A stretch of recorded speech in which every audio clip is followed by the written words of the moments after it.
Imagine being a fly on the wall in a seemingly perfect suburban home, only to witness the most chilling scene in the early hours of dawn.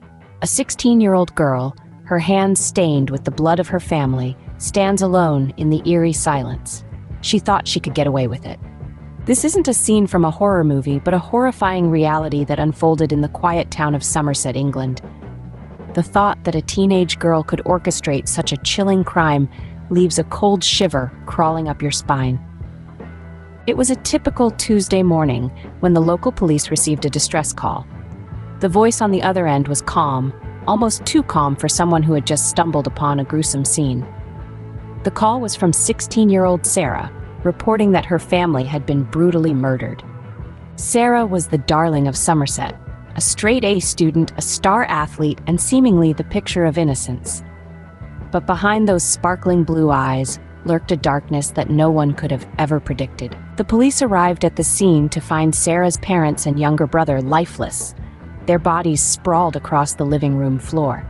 The sight was ghastly, a brutal testament to the darkness of human nature.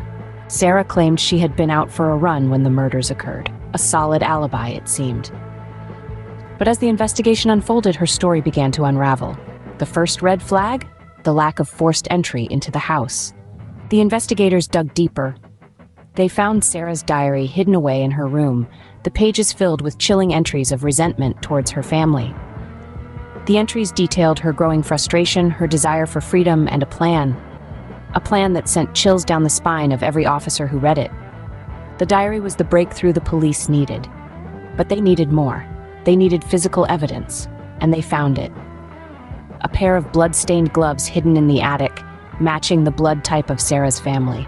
The gloves fit Sarah perfectly. The pieces of the puzzle started to fall into place. Sarah's alibi began to crumble. Witnesses claimed they hadn't seen Sarah on her usual running route that morning. The gloves, the diary, the inconsistencies in her story, it all pointed towards Sarah. The final nail in the coffin came in the form of a security camera footage from a nearby store, showing Sarah buying gloves similar to the ones found in the attic, just days before the murders. Sarah was charged with the murder of her family.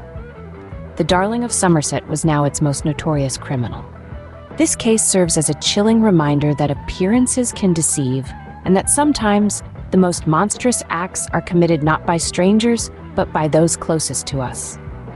The story of Sarah, the 16-year-old girl who thought she could get away with murdering her family, will forever remain etched in the annals of true crime.